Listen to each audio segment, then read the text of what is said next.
Hello friends, और हाल चाल सब बढ़िया भाई, बढ़िया ही होना चाहिए। जो वक्त के सांचे में खुद को ढाल के वक्त के साथ चलना सीख जाए वही तो असली और बढ़िया इंसान है। तो दोस्तों, मैं तितिक्षा आज आपके साथ जुड़ चुकी हूँ और आज की वीडियो होने वाली है थोड़ी सी डिफरेंट। तो अगर आपके अंदर है ट्रैवलिंग का कीड़ा और ढूंढ रहे हैं कोई धार्मिक और हिस्टोरिकल जगह फॉर विजिट, तो मैं आपके लिए कहीं और नहीं बल्कि कुरुक्षेत्र के अंदर ही ऐसी 5 जगह लेकर आई हूँ जिसे देख के आप भी बोलोगे भाई ये हरियाणा है, विश्वास ही नहीं हो रहा। तो आइए करते हैं शुरुआत अपने वीडियो की ट्रैवलिंग के साथ। नंबर 1 पर आता है ब्रह्म सरोवर। दोस्तों, अगर आप दिल्ली जैसे इलाकों से हैं जहां नदी को नाले बना दिए गए हैं तो डेफिनेटली ब्रह्म सरोवर आपके लिए एक जन्नत साबित होगी। और इतना ही नहीं, आप यहाँ पर खुली हवा में सांस भी ले सकते हैं। ऐसा मानना है कि यहाँ इसी जगह पर ब्रह्मदेव ने यज्ञ करके कुरुक्षेत्र की धरती से ही पूरे ब्रह्मांड का निर्माण किया था और इसी वजह से ब्रह्म सरोवर का निर्माण भी हुआ था। और इतना ही नहीं दोस्तों, ब्रह्म सरोवर को एशिया का सबसे बड़ा मैन मेड पॉन्ड भी कहा जाता है। तो अगर आप यहाँ पर आए तो फोटो खिंचवा कर पोस्ट करते टाइम ये जरूर लिखिएगा कि Asia's biggest man made pond, ताकि आपके साथ साथ लोगों को भी तो पता चले कि भाई अपना हरियाणा किसी से कम थोड़ी ना है। तो दूसरे नंबर पर आता है भद्रकाली मंदिर। देवी सती की मृत्यु की कहानी तो आपने सुनी ही होगी, अगर याद नहीं तो कोई बात नहीं, मैं बता देती हूँ।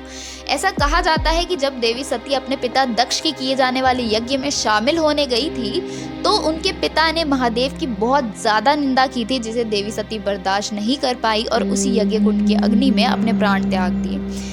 भगवान शिव उनकी देह को लेकर पूरे ब्रह्मांड का चक्कर काटने लगे और सारे देवी देवता परेशान हो गए ये देखकर, उनकी पीड़ा को देखकर। तब भगवान विष्णु ने इसका हल निकालने के लिए अपने सुदर्शन चक्र से देवी सती के शरीर के टुकड़े कर दिए, जिनमें से उनका दाहिना पैर उस जगह आके गिरा जहां आज भद्रकाली मंदिर बना हुआ है। दोस्तों, इस मंदिर में आपको एक चीज का विशेष ध्यान रखना है, यहाँ पर आप प्रसाद जो है वो बहुत ज्यादा क्वांटिटी में मत लीजिएगा, क्योंकि आपसे प्रसाद लिया तो जाता है पर आपको उतनी क्वांटिटी में वापस नहीं किया जाएगा। और यह प्रसाद जो है वो मंदिर से दुकानदारों तक और दुकानदारों से मंदिर तक वापस घूमता रहता है। तो प्रसाद में अपने पैसे वेस्ट करने की जगह आप उन्हीं पैसों से किसी जरूरतमंद इंसान को या जानवर को कुछ खिला दीजिएगा, उससे आपको ज्यादा पुण्य मिलेगा, ना कि प्रसाद लेकर मंदिर में दान करने से, जो कि मंदिर का बिजनेस बढ़ाता है। नंबर 3 पर आता है शेख चिल्ली का मकबरा। दोस्तों, आगरा के ताजमहल के बारे में तो आपने बहुत बार सुना होगा, पर क्या आपने हरियाणा के ताजमहल के बारे में सुना है? जी हाँ, शेख चिल्ली के मकबरे को हरियाणा का ताजमहल भी कहा जाता है। इसलिए नहीं क्योंकि ये किसी प्यार करने वाले की याद में बनाया गया था, बल्कि इसलिए क्योंकि ताजमहल में जो संगमरमर इस्तेमाल हुआ था वही संगमरमर शेख चिल्ली के मकबरे पे भी इस्तेमाल किया गया था।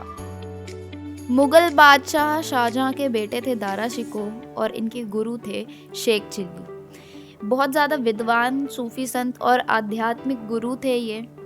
दारा शिकोह इनका बहुत ही ज़्यादा सम्मान करते थे और उन्होंने इनके सम्मान में इनके लिए शेख चिल्ली का इमारत बनवाई थी। जब शेख चिल्ली जी की मृत्यु हो गई तो इनके सम्मान में बनाई हुई इस इमारत में इन्हें दफन कर दिया गया।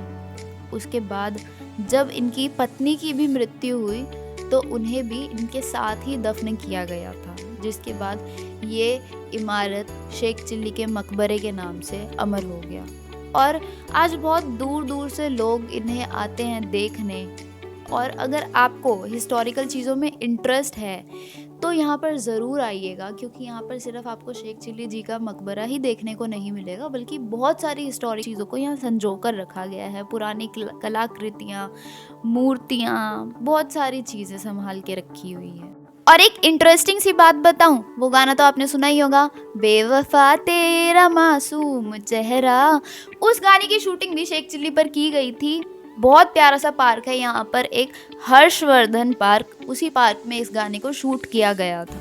दोस्तों, ज़रूर आइएगा शेख चिल्ली और यहाँ के जो सुंदर नज़ारे हैं और हिस्टोरिकल चीज़ें हैं इनका लुत्फ उठाइएगा। चौथे नंबर पर आता है धरोहर। दोस्तों, अगर आप हरियाणा आए और हरियाणवी संस्कृति को अच्छे से ना जान पाए तो किस लिए हरियाणा है? इसीलिए हरियाणा में कुरुक्षेत्र यूनिवर्सिटी के अंदर बनाया गया है धरोहर, जिसमें हरियाणवी संस्कृति और ठाट पाठ को बहुत अच्छी तरीके से दर्शाया गया है। यहाँ पर ग्राउंड फ्लोर में आपको हमारे आर्मी के नौजवानों के किस्से कहानियाँ, उनके हथियार, तीर तलवार और उनकी पोशाकें देखने को मिलेगी। साथ ही साथ पुराने ज़माने के सिक्के और मेडल्स आपको देखने के लिए मिल सकते हैं। और जो इसका ऊपर के फ्लोर्स है उसमें पूरी तरीके से हरियाणवी संस्कृति, हरियाणवी कला को दर्शाया गया है, जिसको देखकर आप ये समझ जाओगे कि हरियाणा किसी बड़े शहर से कम नहीं है। तो हमारी पांचवी आखिरी और सबसे ज़्यादा ज़रूरी जगह की बात आ गई है, जिसका नाम है ज्योतिसर। सबसे ज़्यादा ज़रूरी इसलिए क्योंकि अगर आप कुरुक्षेत्र आए, जहां महाभारत का युद्ध हुआ था और महाभारत का जीता जागता सबूत आपने नहीं देखा, तो फिर आए किस लिए आप कुरुक्षेत्र? तो कुरुक्षेत्र अगर आप आएँ तो ज्योतिसर ज़रूर आए, क्योंकि कहा जाता है कि यहीं पर है वो 5000 साल पुराना पेड़ जिसने साक्षात महाभारत का युद्ध देखा, और इसी पेड़ के पास श्री कृष्ण ने अर्जुन को गीता का पाठ दिया था। इस पेड़ के साथ एक और कहानी बहुत ज़्यादा प्रचलित है, वो ये है कि जब इस पेड़ को संरक्षित करने के लिए इस पेड़ के आसपास जालियां लगा दी गई थी, तो ये पेड़ धीरे धीरे मरने लग गया था, इसकी पत्तियां मुरझाने लग गई थी। और इस बात को जब नोटिस करके लोगों ने इसके आसपास की जालियां हटाई, तब जाके ये पेड़ वापस से खिलना शुरू हुआ। वैसे तो नॉर्मल जो हमारे पेड़ पौधे होते हैं उनके पास अगर जालियां हम लगा भी दे तो ज़्यादा उनमें कोई फ़र्क नहीं पड़ता, पर इस पेड़ में इतना ज़्यादा असर हो गया था उस चीज़ का कि हम एक तरह से कह सकते हैं कि हमने किसी जीते जागते इंसान को पिंजरे में कैद कर दिया है। वो पिंजरा खुलते ही वो इंसान दोबारा से जी उठा हो। ये पेड़ आप जब आएंगे, देखेंगे, तो आपको खुद समझ में आ जाएगा कि क्यों इस पेड़ को सबूत कहा जाता है 5000 साल पुराना। दोस्तों, ये थी कुरुक्षेत्र की 5 बेस्ट प्लेसेस फॉर विजिट। अगर आपको पसंद आई तो वीडियो को लाइक करिएगा और चैनल सब्सक्राइब करके बेल आइकन पर क्लिक कर दीजिएगा। वैसे प्लेसेस तो और भी बहुत सारी हैं, अगर आपको और प्लेसेस के बारे में जानना है तो वीडियो में कमेंट कर दीजिएगा। इसी के बाद मैं आगे कुरुक्षेत्र के और प्लेसेस पर वीडियो बनाऊंगी स्पेशली आपके लिए। Thanks for watching, like, share and subscribe.